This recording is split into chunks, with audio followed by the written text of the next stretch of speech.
I was squatting at the corner eating instant noodles. Then I saw my bedridden wife arm in arm with a man walking into a 5-star hotel.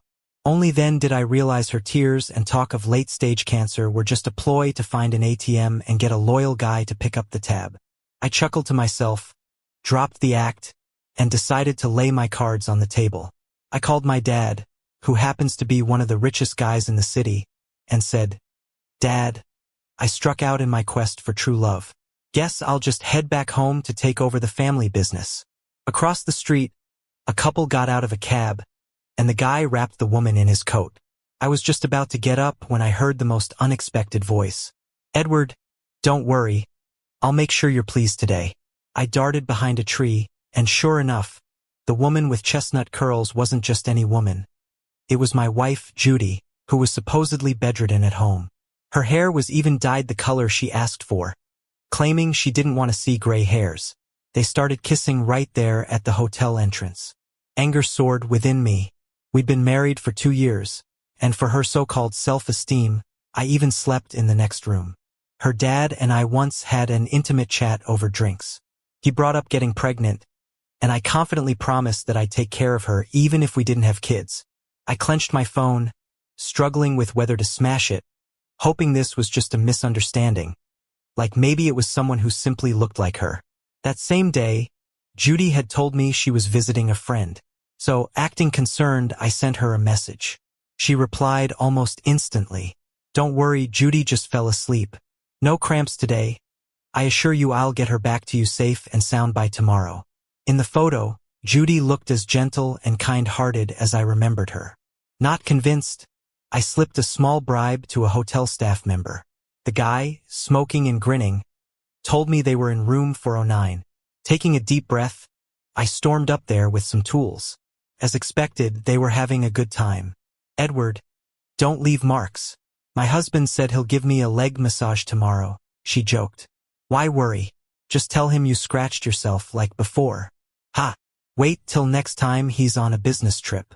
He's usually away for several days. Then, I'll show Edward some real tricks." It was plain as day. This hadn't just started. It had been going on for months. By 3 in the morning, they finally emerged, and Judy got into a cab. Edward planned to get some smokes before heading back to sleep. I strolled into the alley and whacked him with an iron bar from behind, later landing a blow to the front amidst his ear-piercing screams. Rendered useless, I gagged him with a kitchen cloth I picked up earlier. As he begged for mercy, I responded in a gruff voice, "You bought my stuff and didn't pay, but you sure enjoyed messing around with women." Unsatisfied, I stripped him, doused him with some instant noodle broth I found near a trash can, and scoffed, "Scram." Squinting, I watched him scurry away without looking back. Now to head home and deal with the other issue at hand. Back there, Judy's too smooth to be new to such acts. I started rummaging through everything and finally found a stash of seedy outfits. In a small box, a dozen already used items were kept, each dated like some kind of diary with different encounters marked. Muting the urge to vomit, I dumped everything out. At the bottom was a stack of documents. The listed illnesses matched Judy's supposed diagnosis, but neither the name nor age lined up. The proofs she had shown me were fabricated. I dumped the bedside cabinet's pills out, revealing them to be sugar candies masquerading as medicine. Pretending to have cancer was just another ruse. With a loud crash, the bottle hit the floor, and words could not express the fury I felt. I had been a total fool, caught in her web of lies for so long. A bit after 7, I watched the two of them giggling as they exited a building. Judy was strolling faster than Lucy, hardly resembling an ill cancer patient. They discussed plans while grabbing breakfast. "Put extra powder and concealer on me later. Once he sees how pale I look, I'll tug at his heartstrings and, with a bit of momentum, he'll fork out money for my brother's house." She laughed. "Careful, you're pushing him too hard." She tossed some trash and wiped her mouth. "What's there to worry about? If he coughs up some cash, it's me doing him a favor.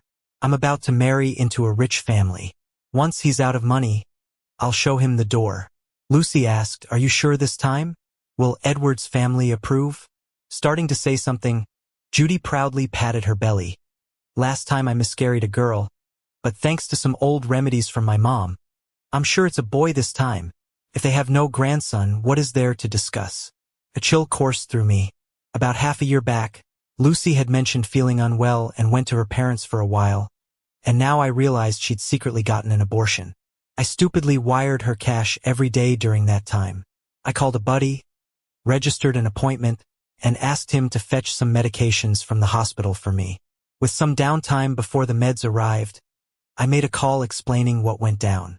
Listening to my old man as he consoled me, I wryly remarked, "Cut it out, laugh it off all you want. But if I complain to Mom, you'll be stuck chasing her around on planes again. Head home now? What do you take me for, an idiot? Using me as a free ATM? I won't let this slide easily." I set my terms. She leaves with what she came with, and she repays everything I spent, penny for penny. Tit for tat, since she decided to go there first. I waited for them to arrive before knocking on the door. The tense murmuring inside made me chuckle. When the door creaked open, Judy was sitting in a wheelchair and let out a weak cough. "Sweetheart, you're here. I've missed you." I nodded slightly and opened the pill bottle under her gaze. "You left in a hurry yesterday and forgot your medicine." I thought of it halfway and went to get it before coming over. Judy froze mid-motion, her hand in place. "New medicine?" I poured out about a dozen pills into my hand, following her usual dosage. "Yep, hurry up and take them." Judy glanced at Lucy, and I subtly blocked her view, softening my expression. "Judy, don't throw a tantrum. How will you get better if you don't take your medicine?" Under my watchful eye, she reluctantly swallowed the pills in one go, then casually placed the medication leaflet in front of her. There, in glaring text, it warned pregnant women of potential fetal abnormalities. Her face turned a shade of green. Shakily, she said she needed to use the bathroom and sent me out to buy breakfast. The moment I left, she rushed into the bathroom to make herself throw up. I heard everything loud and clear from outside. Once everything was tidied up, I escorted her into a cab. As we drove along, Judy curled up in the corner, a bit strangely, startled by the unfamiliar scenery outside. She grabbed my hand, squeezing tightly. "Honey, where are we going? My legs are a bit sore today. Didn't you say you'd give me a leg massage?" I kept my tone even. "No rush. I booked an appointment for you with a specialist today to check things out." No matter how much Judy tried to sweet-talk me, I didn't budge. When we reached the doctor, Judy quickly handed over some fake documents, claiming she only needed regular chemotherapy based on previous checkups. The doctor skimmed through the past records and prescribed some 4 fluids. Seeing the lengthy English drug names, Judy got a bit scared. Will these drugs harm the body? I knew she really wanted to ask about the effects on the fetus, but clearly the doctor wasn't playing along. He furrowed his brows. "These are long-term treatment drugs. Didn't you know?" Seeing my suspicion growing, Judy fell silent, feigning a headache and leaning into me.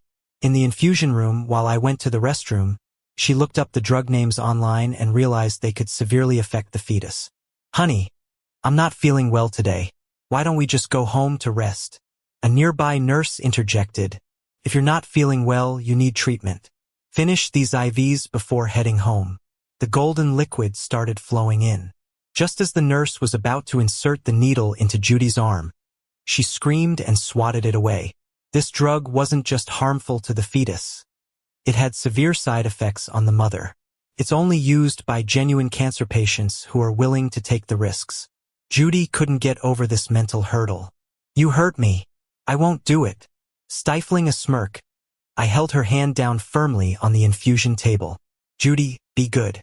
I'll take you home after this and massage your legs and make some soup. As long as we try, the illness will get better."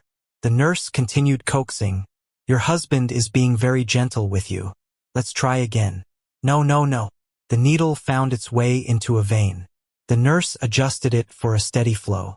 Judy couldn't break free of my grip. She slumped back, crying. "I can't. I'm pregnant." The nurse immediately withdrew the needle, her face angry. "Are you joking with your health? Pregnant women need special medical attention. Why didn't you mention it when the prescription was written? You're being reckless with both your child and yourself." Judy seemed at a loss, clutching my hand, trying to explain. Honey, don't be angry. I planned to surprise you. While you were asleep before, I did it secretly. I know I have cancer. I don't have long left.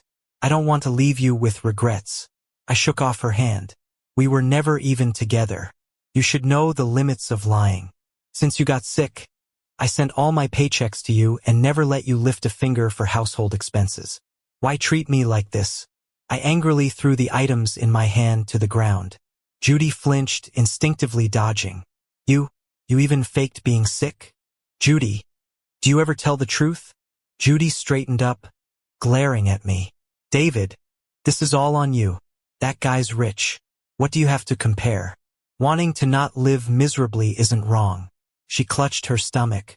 Anyway, here's the truth. I'm pregnant by someone else, nearly 2 months now. If you won't help raise someone else's kid, let's divorce. I'm tired of struggling with you. I scoffed. Living poorly with me? You didn't say that when you asked for money to cover your family's mortgage. Did you? Fine, divorce it is. Pay back what you owe and all those years of fake medical expenses. Oh please, that's chump change. She then played the damsel in distress on the phone. Honey, I've been wronged. Come quick. Once her guy showed up, she leapt into his arms, looking smugly up at me. You'll never earn what he makes in a day, no matter how hard you try. I just made the best choice for myself. To prove his worth, the guy, after a little goading, pulled out his phone. Tell me the amount, I'll transfer it right now. I casually called out, 1,230,000. What? That's robbery. What can't pay up? Edward, clearly pissed, had to reluctantly type in his password. All right, have her at the city hall for the divorce in 3 days. Before leaving, I gave Judy a meaningful smile. Best wishes to both of you. After the whole ordeal, I was done with the house we'd lived in. Love stories are a joke. A sham. I contacted a real estate agent to sell the place. Every bit counts, after all. Mom stood outside, looking disdainful at the decorations inside. Living in a cramped place like this narrows a person's spirit. Leave all this, we'll get something new directly. After giving it some thought, I reluctantly fetched the notebooks I'd left in Judy's room. Day 3 of moving into the villa, I went to the Civil Affairs Bureau to get a divorce as planned. Today, Judy showed up like a strutting hen with Edward by her side, looking all sweet as they got the divorce certificate. Once she got the certificate, Judy turned around and said flirtatiously, Honey, why wait? Let's get our certificate today too. Edward pulled back his hand with a face as dark as a burnt pot. Didn't we agree not to talk about this today? Judy squinted at me playfully. Come on, I dressed this nicely. Isn't that enough for you? But no matter what she said, Edward stood firm and didn't budge. Seeing this, I took out my phone and snapped a picture of them. Edward shouted, What are you doing? I chuckled, Just letting your soon-to-be second wife know what's up. Judy was shocked. Didn't you promise you were getting divorced? Why lie to me? She then angrily swung her platinum bag at Edward. I decided it was time to exit the scene and headed to my car. Judy ran out and saw me driving a Lamborghini. David, I didn't know you were this vain. Renting a car just to show off? I'm not staying with you. I shrugged. Still better than being someone's side piece. A week after I got home, my parents organized a little get-together to introduce me to their circle. Basically, they wanted everyone in the circle to know who the next heir of the group was. Inside the banquet hall, I wandered around with a glass. Out of the corner of my eye, I saw Edward actively handing out business cards in the corner, mostly being ignored. But his pride didn't seem wounded. Next to him was Judy, and she clearly spotted me too. She came over. David, have some dignity. We're divorced, so stop haunting me. She's a bit full of herself. After that, she handed me her drink. Here, fetch me a new cocktail. I raised an eyebrow. Did you drink away your brain? When I didn't move, Judy got bolder. Do you know who's hosting this event? You're only fit to be a waiter here. Move along. Edward joined, putting an arm around Judy's waist. How does trash like you even get in? Just then, someone tapped my shoulder. The bank president, who's quite close to my dad, greeted me. ignoring the two of them. "You're really something. I hear your company is doing well. Don't hesitate to reach out if you need any support from our bank." I laughed, shaking hands. "Thanks, there's still plenty I need to learn." Edward's voice trembled as he pointed at me. "Sir, you know him?" The bank president looked confused. "You guys don't know? This is David, the only son of Mike, today's host." Edward knew he was screwed. I turned to him and said, "Oh, indeed. This is my ex-wife," pointing at Judy, who's frozen in shock. "And this here is her boyfriend," pointing at Edward, sweating bullets. After the event, when my assistant notified me my car was ready, I headed out. And there, still in her dress, was Judy standing at the door. Chilly weather made wearing a dress outside seem foolish. As soon as she saw me, Judy rushed over. "David, I was wrong. Please give me another chance." Without even looking at her, I kept walking. Judy jogged to catch my sleeve. "We had something real before. I was stupid. Could you please forgive me?" I finally stopped. "Forgive you? You've got some nerve. Where did your new hubby go? Leaving you all alone?" I felt some pity for her, but only a bit. At the banquet, after my true identity was revealed, Edward ditched Judy and left in a hurry. Edward's family had some money, but their business wasn't doing well, relying heavily on investments to stay afloat. He could fight with his wife over a fling but couldn't afford to anger my family. Judy thought she had bagged a wealthy bachelor, not understanding that the riches weren't meant for her to spend. When I got into my car, Judy knelt at my feet, eyes swollen like walnuts. Seeing she wouldn't let go, I took off my sunglasses. Thinking I was about to speak, Judy tried to stand, but I just casually moved her hand aside. "Didn't you say this car was rented? Be careful not to break it. I might make you pay for it." With a press of the pedal, I left her behind. 6 months ago, my company had already started doing well, making deals with international companies. I always set aside something for Judy's sake while she was still in my life. The office door knocked, and in walked Linda, the company manager. She's a smart graduate from a top school who disliked her family's rigid plans for her and joined my company instead. Thinking she was here for work, I waited. But instead, she slammed her palm on my desk, startling me. She smirked at my reaction. You're so decisive while working. Why are you so funny otherwise?" She pointed at the clock above the door. "It's already 6 in the afternoon. Aren't you going home to take care of your wife?" I shrugged helplessly. "No wife anymore. I'm officially a lone wolf." Her eyes widened. "Oh, she's gone?" I nodded. "Pretty much. You're talking spiritually, I'm talking literally." I put my hands behind my head. She went to find a new start. Apparently, I'm too straightforward for her. "You got dumped? I thought you were really into her." Seeing me cover my face, Linda leaned in close, and I was startled when I opened my eyes. What's there to be curious about? She didn't just leave. She told me she faked being sick to fool me. "So, you're single now?" "Yep. Want to consider me?" Her words shocked me so much I fell sideways from the chair, full of question marks. "Come on, I'm officially a divorce guy now. Your family's doing so well, and you're amazing. You could definitely find someone better than me." Linda didn't give me a chance to argue further. She sat on the couch, giving me a once-over. "From what I've seen, you've been stable and mature at work, respectful and polite to women, focused and attentive as a husband. All that fits what I look for in a partner. As for your divorce, that's not my main concern." She tilted her head. "Or are you so scared that a single bad experience makes you afraid to even try again?" I was taken down by Linda's words and silently accepted that we were now in the trying to date phase. Meanwhile, my assistant was getting endlessly harassed by Judy. She first ran to the marriage office to revoke our marriage certificate, and when that failed, she went to our old place and knocked like crazy. But she was out of luck. The new owner of the house was a tough lady. She thought Judy was some homewrecker and gave her a good beating. Judy ended up in the hospital, but her debts didn't stop. She was leeching off my bank account before, and her entire family basically lived off me. Going from luxury to frugality is tough. Within days, Judy's brother couldn't hold back and drove to S City to find her. Naturally, Judy didn't dare admit what she'd done and just mumbled that we fought. So, her brother John strutted into the company, thinking he was something. My assistant showed me the downstairs security footage. John walked in, eyeing the pretty receptionist and dropping hints that he had connections, suggesting a date.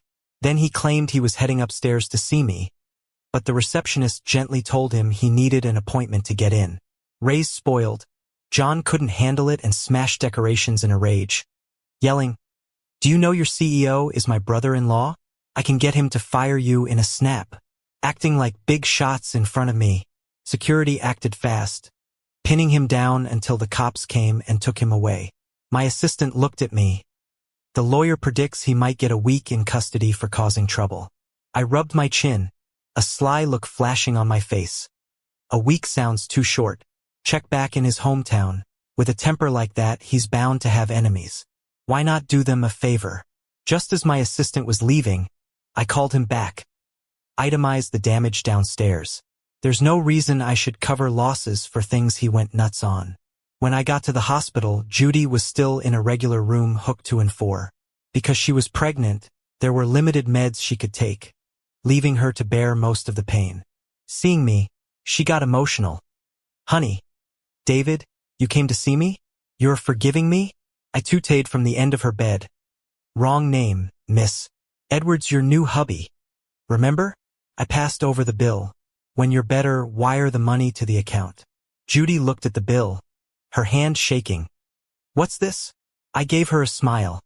"For the damages your brother caused at my company. It's incredible how you both act. You cheat first, then send your brother to stir up trouble. Unbelievable." Judy clutched the sheets. "No, I didn't say that. I didn't send him." Just then, Linda found us, nudging me that it was time to go. Judy's emotions flared up. "Have you been talking bad about me behind my back? We were fine before. Why won't David forgive me now? You home-wrecking witch." People in the ward turned to look. Judy's big belly made her seem pitiful, and whispers started. How bold, looking so innocent yet having no shame. The guy's not much better, bringing a lover in while she's pregnant. I shielded Linda. "Judy, you brought this on yourself. You faked illness and fooled around behind my back. And it's not even a month since our divorce, and you're heavily pregnant? Why should I forgive you just because you're struggling now?" That set the room abuzz again. "Oh my gosh, she cheated while married? No wonder he's asking for money. I heard she sent her brother to stir up his company. The nerve of regretting while carrying another man's child. I'd lose it if she were my wife." I coolly watched Judy hold her ears in anguish. "One last note. Pay back what you owe me, or next time, it won't be me coming for you." I scoffed. "Wonder how your folks feel about you getting your brother locked up?" Outside the hospital, Linda's face was flushed, and I realized our hands were still linked. As I considered letting go, she tightened her grip, interlocking our fingers. For the first time, someone stood so firmly beside me. My face warmed as we sat in the car in silence. Eventually, we both leaned closer, and I got a taste of her rosy scent. After we became official, Linda often waits for me to commute together. Before, when Judy faked being sick, there were a lot of foods she couldn't eat, so I just followed along. It's been years since I properly sat down to eat at a restaurant. The elegant sound of a piano concerto flows through the restaurant. Linda is savoring her steak, and I take the moment, as she closes her eyes, to extend my hand and show her a necklace with a unique design hanging quietly in front of her. I thought about it for a long time and decided a formal approach was better. "Linda," I asked, "would you like to date me with marriage in mind?" Linda covered her face with her hands, her side face illuminated by blue light. She gazed out into the sky where hundreds of drones spelled out, "I love you." Shyly, she teased, "Why make it so dramatic?" I stood up, carefully clasping the necklace around her neck, bending down to emphasize, "I think even a strong woman wouldn't mind a little surprise now and then. Do you like it?" She nodded slightly and kissed me right when the fireworks went off, and the whole restaurant erupted into applause, celebrating us. After dinner, as I was getting ready to take Linda home, my phone buzzed. It was an agent from before. He said there was someone claiming to be my wife at their office, refusing to leave, and accusing them of illegally selling her house. He asked if I could come deal with it. I was about to refuse, frowning, but Linda grabbed the phone and said, "Okay, we'll be there soon." When we arrived at the agency, Judy was there with her previously well-maintained hair tied up. "Why did you sell my house? You owe me money," she shouted, rushing over with a thermal lunchbox when she saw me. "David, you're here. I knew you cared for me. I know I was wrong, and I'll never do it again. Look, I made stew for you as I used to when we were together. Please forgive me this once." She tried to grab my hand, but I stepped back, revealing Linda behind me. "You," Judy shrieked. "You ruined our relationship. You won't have a good end." Seeing the necklace on Linda's neck made her more agitated. "This should have been mine. If you hadn't come between us, it would be." She reached out to touch it, but Linda was quick, twisting Judy's reaching hand.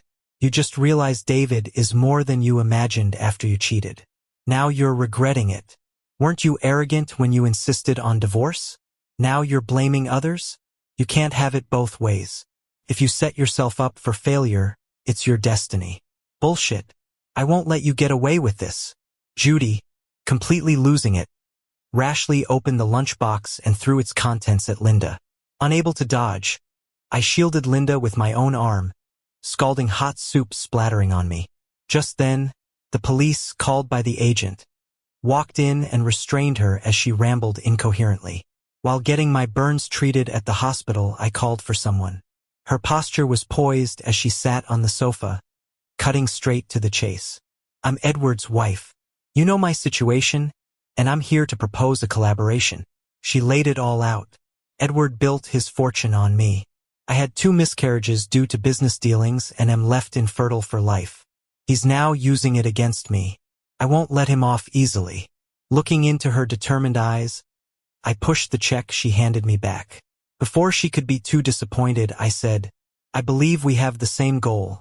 No need for money to prove anything." She breathed a sigh of relief and smiled. "I've booked a ticket to study abroad to make up for past events." Before leaving, she glanced at Linda, who was asking the nurse some questions down the corridor. "She's a good girl, don't let her down." I promised I wouldn't. The next day, Edward visited. He brought enough gifts to fill the whole room. "Oh, what a misunderstanding. I didn't recognize a good man like you. Judy told me she didn't have a husband. That's why I got involved with her." I rolled my eyes internally but kept up the act. "The loan. Please help explain to the board. I meant no offense. So, why tell me to divorce her without marrying her? What's the deal?" Edward's gears turned. A smile plastered on his face. Yes, I wasn't thinking straight. I'll talk things over with Judy. She'll live comfortably with me. Don't worry." That night, I received a successful completion text. A week later, my assistant reported Edward's announcement of divorce with his original wife and his happy marriage to Judy. However, things didn't improve as they imagined. Edward's funds still hadn't turned over, and he came to me more desperate than before. "Bro, didn't you say once I married Judy you would help? I'm on the brink of bankruptcy, and even selling all assets wouldn't cover our debts." Then he cursed. "All this because of that awful woman. If she hadn't taken half in the divorce, I wouldn't be so wretched." I shrugged. I did mention it, but people say anyone who'd abandon their original partner can't be trusted. Plus, your business can't run without your ex's help. "But I did what you suggested." I chuckled. "I never said to divorce her. Judy's hardly suitable. Maybe it would have been smart to just support her financially. You'd have to be pretty foolish to marry her. Birds of a feather flock together. Seriously, you two deserve each other. Didn't you say your love was genuine? Let's see how long it lasts without the money." Edward funneled all his frustration into Judy. He only found out during the property settlement that Judy, who had been spending lavishly without savings, had turned to loan sharks. Her debt was over $3 million, with most of it being interest. Judy was getting abused daily and would call me every day, only to find my number was no longer in service. Even calling the police didn't help. Misunderstandings between the couple were excused by Edward, saying it was just Judy's pregnancy mood swings. On the day I proposed to Linda, my assistant informed me that Edward found a new source of funding. His parents had cut ties with him because he had no kids. Now that he was going back home crying that his new daughter-in-law was pregnant, his parents were ready to help settle his debts. I simply smiled and had my assistant send back the notebook I'd taken earlier to Edward's parents. Sure enough, they were furious and made it clear they wouldn't accept such a daughter-in-law, kicking both out. We were picking out wedding clothes at the bridal shop when we saw a defeated Edward and a limping Judy around the corner. Judy was crying, begging him to stand up, but Edward shoved her away, smashing the bottle down angrily. Damn it, if it weren't for you, I wouldn't be doing so bad. No idea whose kid you're carrying. Go find one of those Edwards you were with. Judy, slapped and cut by the bottle, was breaking down emotionally. Is all this my fault? You had to divorce her because of your high opinion of yourself. Now it's my fault? Would I be pregnant if you didn't put it into my head? You dare laugh at me? Edward, like a madman, dragged her by the hair and slammed her to the ground, spitting when he thought she had enough. Some people just don't learn without a lesson. At that point, two men came down the stairs. They looked fierce, and I was surprised to see they were Judy's parents. They slapped Judy, who was on the ground. You're the one who got your brother into jail? You little brat. How dare you? Haven't sent money in days. What, think you're all grown now? I'm telling you, if you don't get your brother out, I'll beat you to death. I didn't watch anymore. Holding Linda's hand, we got into the car. I didn't even give them a glance in passing. I saw Judy again in the hospital.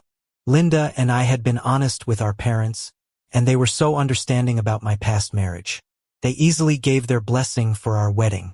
When we threw the bouquet in Bali, that smile on Linda's face and the way I looked at her were captured perfectly in a photo. I printed that picture and put it on my desk at work. Amid the hectic days of merging the group and company, it's my comfort when I'm tired. Linda got pregnant 6 months later, making me super nervous, like she was a delicate thing I had to protect. At the 7-month checkup, I felt someone watching me. Turning around, I saw a frail Judy. She was dressed in warm pajamas even in the summer heat. I had no intention of catching up and started walking by. But Judy stopped us, her eyes fixed on Linda's belly. Instinctively, I shielded her. If in the past I had settled with you, would you have treated me as gently? No regrets in life, so no what-ifs. If you're done, you can go. I guided Linda away, hearing Judy shout from behind. I have cancer. It's late stage. I'm here just clinging to life. I didn't look back. She was just a stranger to me now. I heard her crying behind us, attracting attention from others, but I wasn't one of them. Linda teased me as I stayed quiet. Reminiscing? I smirked. Not at all, just thinking of what name to give our kid. How about Sunny? She suggested, meaning a bright and smooth journey in life. Perfect.